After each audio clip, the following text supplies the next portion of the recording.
اعوذ باللہ من الشیطان الرجیم پناہ مانگتا ہوں میں اللہ کی شیطان مردود سے۔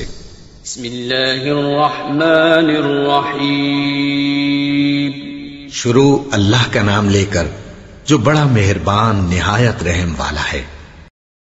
اعوذ باللہ من الشیطان الرجیم بسم اللہ الرحمن الرحیم سبحان الذي أسرى بعبده ليلا من المسجد الحرام إلى المسجد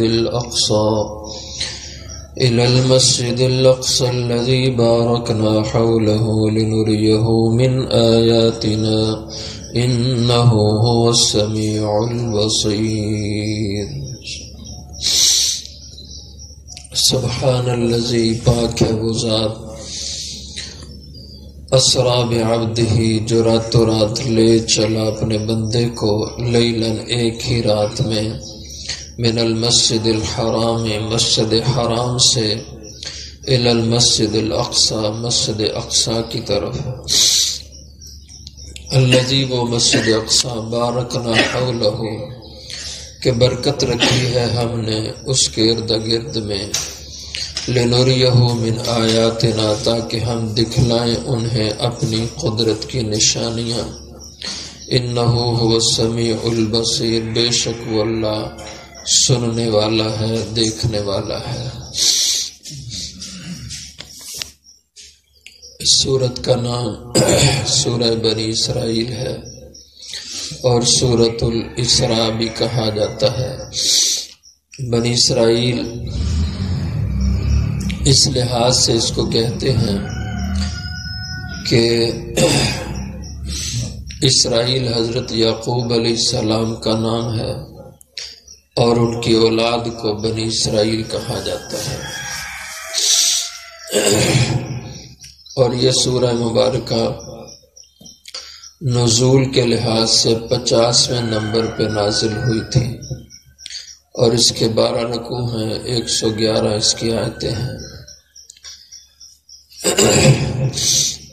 اور اسرا اس کا نام ہونے کی وجہ کہ اس میں اللہ تعالیٰ نے واقعہ اسراء کو بیان کیا ہے، اس نسبت سے اس سورت کا نام سورۃ الاسراء بھی ہے۔ حضور اکرم صلی اللہ علیہ وسلم کے بڑے معجزات ہیں، ان میں جو اہم اور مشہور ترین جو معجزے ہیں وہ 3 ہیں۔ ایک معجزہ شق القمر کا ہے، چاند کا 2 ٹکڑے ہونا، اور یہ ایسا واضح معجزہ تھا جس سے مخالفوں کو بھی انکار نہیں ہو سکا، اور اپنی آنکھوں سے انہوں نے دیکھا حضور کی انگلی کا اشارہ ہوا، چاند کے 2 ٹکڑے ہوئے، ایک ٹکڑا الگ اس مشرق کی جانب، ایک ٹکڑا الگ مغرب کی جانب، اور سب ایک دوسرے سے کہنے لگے تمہیں نظر آ رہے ہیں 2 ٹکڑے، تمہیں نظر آ رہے ہیں 2 ٹکڑے، اور سب کہتے ہاں 2 ٹکڑے ہمیں نظر آ رہے ہیں، اور پھر پیچھے ہٹ کے دیکھتے تھے کہ دور ہو کے ہم دیکھیں، اور پھر ایک دوسرے سے پوچھتے کہ واقعی 2 ٹکڑے ہیں، تو سب کہتے ہاں واقعی 2 ہی ٹکڑے چاند کے نظر آ رہے ہیں۔ لیکن ساری تسلی کرنے کے بعد کیا کہا کہ یقولون ھذا سحر مستمر، کہ یار یہ تو بڑا تگڑا جادو ہے، یعنی پھر اس کو جادو کی طرح منسوب کر دیا کہ یہ تو جادو ہے۔ اسی طرح دوسرا معجزہ آپ صلی اللہ علیہ وسلم کا قرآن کریم ہے، اور یہ زندہ آپ کا معجزہ آج بھی ہمارے ہاتھوں میں موجود ہے، قیامت تک رہے گا۔ اور یہ قرآن معجزہ اس لحاظ سے کہ وہ لوگ کہتے کہ یہ آپ کی اپنی گھڑی ہوئی کتاب ہے، تو اللہ نے قرآن میں چیلنج کیا کہ اگر یہ ان کی اپنی مرتب شدہ کتاب ہے تو ظاہر ہے کہ پھر تم بھی تو بنا سکتے ہو، یہ بھی عربی ہے، تم بھی عربی ہو، اور تم بھی بڑے فصیح اور بلیغ عرب ہو، تو تم بھی تو یہ کام کر سکتے ہو، اور تم سب مل کے کر لو، یہ چلو اکیلے ہیں تو تم سارے مل جاؤ فصحا بلغا، اور یہ پورا قرآن نہ صحیح، فَأْتُوا بِسُورَةٍ مِثْلِهِ، اس قرآن کی کسی چھوٹی سی سورت کے مقابلے میں ایک چھوٹی سورت تم بھی پیش کر دو۔ سورۃ العصر 3 آیتیں ہیں، کوثر کی بھی 3 آیتیں ہیں، یہ چھوٹی صورتیں ہیں، اس طرح کی کوئی چھوٹی سی صورت تم بھی پیش کر دو۔ یہ بڑی عجیب بات ہے، ان کو چیلنج قبول کر لینا چاہیے تھا۔ بھئی 2 سطریں بنانا کون سا مشکل کام ہے، ظاہر ہے یہ 2 سطریں 1.5 سطر بنتی ہیں ان صورتوں کی، تو اب 1.5 سطر بنانا اوٹ پٹانگی آدمی مار دیتا ہے جب مقابلہ کرنا ہوتا ہے، لیکن قرآن ایسا معجز کلام ہے کہ انہیں 1.5 سطر بنانے کی بھی جرت نہیں ہوئی کہ ادھر ادھر کی مار کے وہ بنا دیتے کلام، لیکن قرآن کا چیلنج قبول نہیں کر سکے، اور آج تک قرآن کا چیلنج اسی طرح اس کے مقابلے میں کوئی چھوٹا سا کلام بنا کے پیش کر دے۔ تو یہ قرآن کریم حضور کا معجزہ۔ اور تیسرا بڑا معجزہ جو مشہور وہ واقعہ معراج ہے، حضور صلی اللہ علیہ وسلم کا معراج پہ جانا، اس کا ذکر یہاں پہ ہو رہا ہے۔ تو مسجد اقصیٰ سے مسجد حرام سے مسجد اقصیٰ تک یہ جو سفر ہے اس کو اسرا کہا جاتا ہے، واقعہ اسرا۔ مسجد اقصیٰ سے آسمانوں تک کا جو سفر ہے اس کو واقعہ معراج کہا جاتا ہے اصل لوگ، لیکن عموماً ہم پورے واقعہ کو واقعہ معراج بولتے ہیں۔ اور یہ زمانہ تھا حضور صلی اللہ علیہ وسلم کو نبوت ملے 10 سال ہو چکے تھے، ہجرت میں ابھی 3 سال کم و بیش باقی تھے۔ آپ صلی اللہ علیہ وسلم پہ مکہ کی سرزمین کو تنگ کر دیا گیا تھا، سخت آپ کے لیے مشکلات کھڑی کی گئیں، تو اس وقت اللہ نے حضور کو تسلی دینے کے لیے، آپ کی ڈھارس بندھانے کے لیے اللہ نے آپ کو یہ سفر کروایا۔ حضور صلی اللہ علیہ وسلم مسجد حرام کے ہی ایک طرف حصے میں، ایک طرف میں آپ کے چچا زاد بہن تھی ام ہانی، یہ حضرت علی المرتضیٰ رضی اللہ عنہ کی بڑی بہن تھی، آپ کے چچا ابو طالب کی بیٹی تھی۔ ان کے گھر میں حضور اتفاق سے اس رات میں تھے، آپ بھی تھے، آپ کے چچا حضرت حمزہ بھی تھے، اور حضرت علی کے بھائی عقیل ابن ابی طالب بھی تھے۔ حضور صلی اللہ علیہ وسلم کمرے میں لیٹے ہوئے تھے، آپ کے دائیں طرف حضرت حمزہ تھے اور بائیں طرف حضرت عقیل تھے، یوں تینوں حضرات ایک جگہ لیٹے ہوئے تھے۔ آسمان سے جبریل علیہ السلام، میکائیل علیہ السلام اور دیگر فرشتے ساتھ لے کر کے تشریف کمرے میں آ گئے، اور آپس میں گفتگو کرنے لگے کہ ہماری مراد ان 3 میں سے کون ہے، ہم کس کے لیے آئے ہیں؟ تو جبریل امین علیہ السلام نے کہا کہ اوسطہم، ان کے جو درمیان میں ہیں، ان تینوں میں سے یہ درمیان والے ہمارا مقصود ہیں، ہم نے انہیں لے کے جانا ہے۔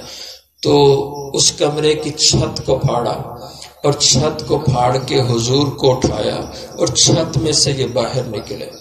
آئے دروازے سے تھے، لیکن جب حضور کو لے کے جانے لگے تو چھت پھاڑ کے لے کے گئے۔ یہ اللہ کی حکمت ہے، شاید یہ دکھانا تھا کہ جیسے یہ ایک عجیب عمل ہے کہ آنے والے دروازے سے آتے ہیں اور جاتے ہوئے چھت پھاڑ کے جاتے ہیں، یہ عجیب ہے، تو اسی طرح یہ سارا سفر ہی عجیب ہوگا۔ وہاں سے اٹھایا، حتیم میں لے کے آئے۔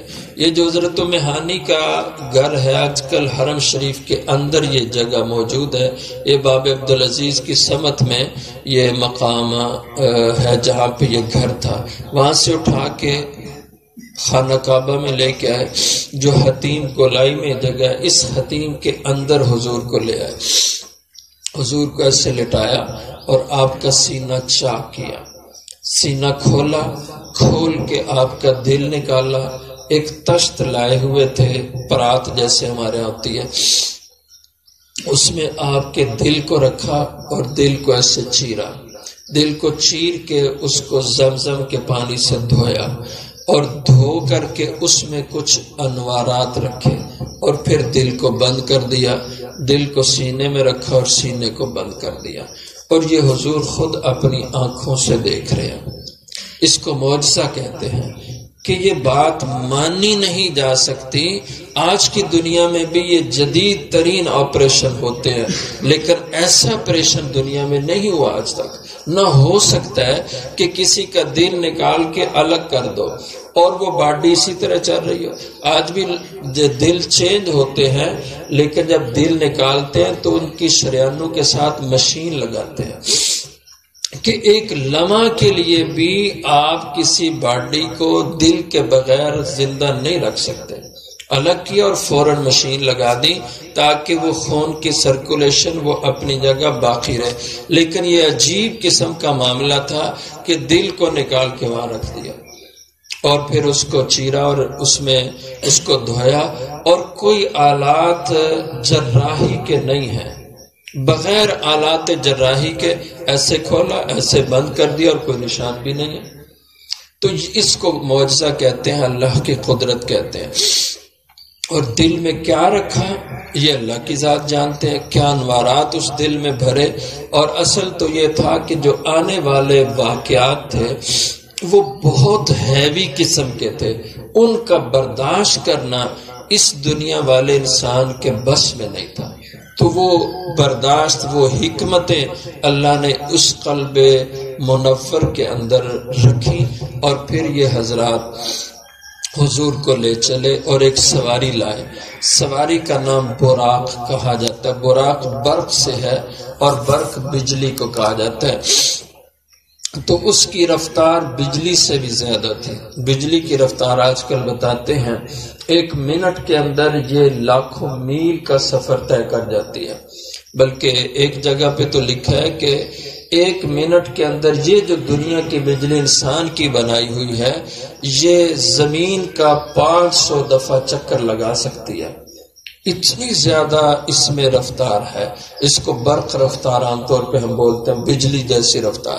تو وہ براق اس بجلی کی رفتار سے بھی زیادہ رفتار والی وہ ایک سواری تھی، خچر سے ذرا چھوٹی اور گدھے سے ذرا بڑی اس جسامت کی۔ حضور کو اس پہ سوار کیا اور لے چلے۔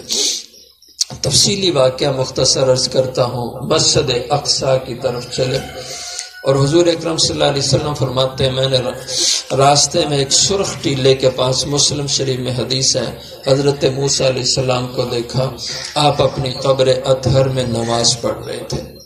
تو یہ حدیث سے متواتر، اس کو سمجھ لیں۔ اس موقع پہ حضور نے فرمایا کہ انبیاء علیہ السلام اپنی قبروں میں زندہ ہوتے ہیں اور نمازیں بھی پڑھتے ہیں۔ یہ اس کی شہادت ہے کہ حضور فرماتے ہیں، میں نے خود حضرت موسیٰ علیہ السلام کو گزرتے ہوئے قبر میں دیکھا، آپ قبر میں نماز پڑھ رہے تھے۔ مسجد اقصی میں حضور صلی اللہ علیہ وسلم کو یہ حضرات لے گئے فرشتے، اور مسجد اقصی میں اب کیا ہوا؟ 2 طرح کی روایتیں ہیں کہ حضور نے انبیاء کو نماز پڑھائی تھی، یہ طے شدہ، اس سے کسی کو انکار نہیں ہے کہ حضور نے مسجد اقصی میں سارے نبیوں کو نماز پڑھائی۔ اور وہ نبی کیسے آئے، اس میں بھی 2 آراء ہیں اہل علم کی کہ اللہ تعالیٰ نے نبی جتنے بھی ہوئے ہیں سوائے حضرت عیسیٰ علیہ السلام کے، سب کو مثالی اجساد کے ساتھ یہاں جمع کیا تھا۔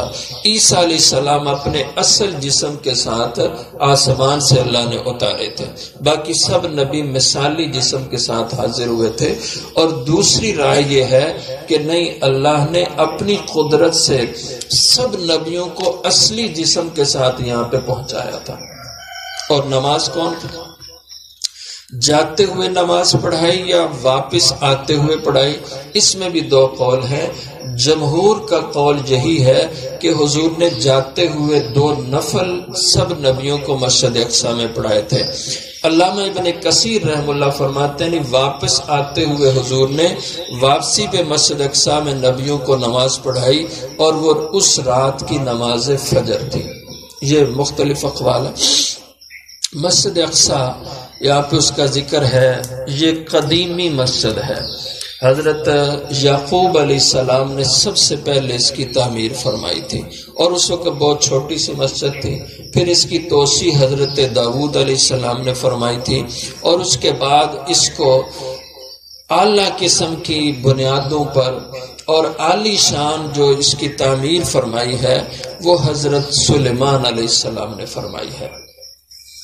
تو یہاں حضور صلی اللہ علیہ وسلم نے انبیاء کو نماز پڑھائی، پھر آسمان پہ چلے گئے، اور جبریل امین علیہ السلام پہلے آسمان پہ دستک دی۔ ظاہر فرشتوں نے حضور کو دیکھا نہیں تھا جو آسمان کے دربان تھے، تو انہوں نے کہا من دق الباب، کھٹکانے والے کون ہیں؟ تو فرشتوں نے کہا میں جبریل امین ہوں۔ کہا تمہارے ساتھ کون ہے؟ تو انہوں نے کہا کہ محمد الرسول اللہ صلی اللہ علیہ وسلم۔ انہوں نے دروازے کھولے، پہلے آسمان پہ گئے، حضرت آدم علیہ السلام سے ملاقات ہوئی۔ آدم علیہ السلام کے دائیں طرف کچھ نشانات تھے، کچھ بائیں طرف تھے، ان کو دیکھتے تو ہنستے، ان کو دیکھتے تو روتے۔ حضور نے پوچھا یہ بابا جی کون ہے؟ تو جبریل امین علیہ السلام نے فرمایا یہ حضرت آدم علیہ السلام ہے۔ تو کہا یہ روتے، یہ ہنستے، یہ کیا ماجرا؟ فرمایا ان کے دائیں طرف وہ لوگ ہیں کہ جو ان کی اولاد اور نسل میں نیک لوگ ہوں گے، جن کے نامہ اعمال دائیں ہاتھ میں ملیں گے، یہ ان کو دیکھ کے حضرت آدم خوش ہوتے کہ میری یہ نسل جنتی ہوگی، اور یہ جو بائیں طرف والے ہیں یہ دوزخی ہوں گے ان کی نسل میں، اور ان کو نامہ اعمال بائیں ہاتھ میں ملیں گے، تو ان کو دیکھ کے اپنے شفقت پدری کی وجہ سے ان کو رونا آ جاتا ہے۔ دوسرے آسمان پہ، تیسرے پہ، چوتھے پہ، پانچویں پہ، اس طرح مختلف انبیاء سے ملاقاتیں آپ کے آسمانوں پہ ہوتی رہیں۔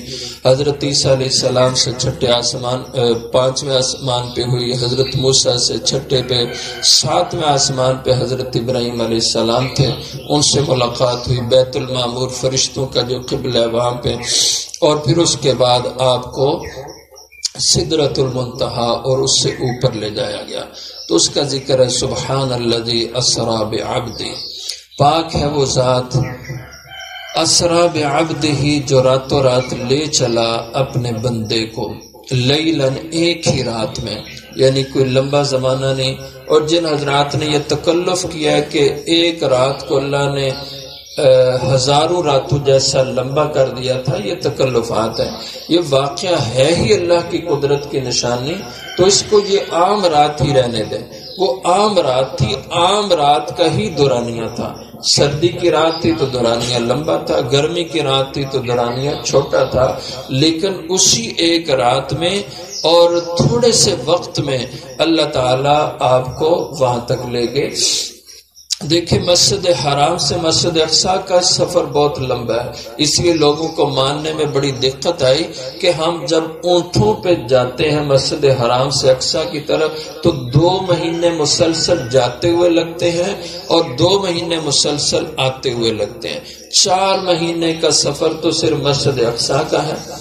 اب ظاہر ہے کہ یہ بہت لمبا سفر ہے، لیکن اللہ نے اپنی قدرت سے اس کو آنن فانن گھڑی میں مکمل کروا دیا۔